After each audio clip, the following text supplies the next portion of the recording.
L'affection fraternelle. Romains 12, verset 10. Quant à l'affection fraternelle, soyez pleins de tendresse les uns pour les autres.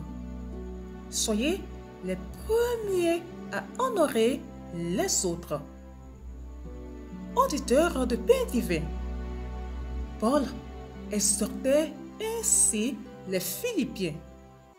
Ne faites rien par ambition personnelle ni par vanité. Avec humilité, au contraire, estimez les autres supérieurs à vous-même. C'était Philippiens 2, verset 3. L'église de la ville de Philippe avait connu des conflits internes et Paul leur proposait le remède. La vraie humilité consiste à faire passer notre intérêt personnel après celui des autres. Ce n'est pas naturel, mais c'est à l'image du Christ.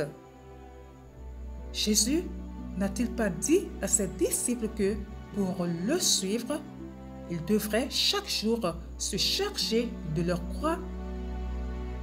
L'acte de porter sa croix doit donc se répéter au quotidien. Celui qui n'accepte pas de souffrir pour le péché d'autrui, qui ne supporte pas d'être dérangé et qui ne sacrifie pas sa vie pour ses amis, n'a pas grand-chose en commun avec Jésus. Nos projets sont le plus souvent concentrés sur nous-mêmes. Le projet de Jésus est toujours orienté vers l'autre. Il y a bien des années, sur une colline de Judée, Jésus a mis en œuvre un projet dont nous étions le centre. Si ce rendez-vous n'avait pas eu lieu, aujourd'hui, nous ne serions pas vivants spirituellement. Si nous ne suivons pas son exemple, nous ne pouvons pas l'appeler notre modèle et notre Seigneur. Le cœur des chrétiens doit être plein de compassion envers les frères et les sœurs en Christ et il doit désirer l'honneur de l'autre. C'est la façon de vivre dans le royaume et le monde nous observe pour voir si ce royaume en vaut la peine. Nous devons montrer au monde une voie différente. Il ne croit plus en l'utopie de la fraternité, mais bien que les chrétiens ne soient pas parfaits dans cette vie, grâce à l'Esprit de Dieu, ils peuvent grandir en amour.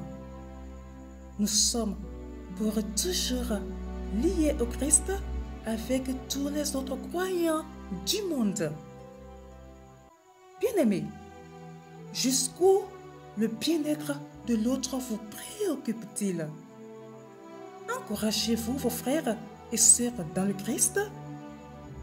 Ou recherchez-vous avant tout votre propre épanouissement? Nous devons construire nos relations avec eux et ne pas nous contenter d'une amitié de voisinage. Jésus a agi ainsi et nous sommes à lui. Dieu, qui est fidèle, nous appelle à la fidélité dans nos relations. La valeur d'un homme n'est pas dans le nombre de ses serviteurs, mais dans son aptitude à servir les autres. Bonne méditation à vous et shalom!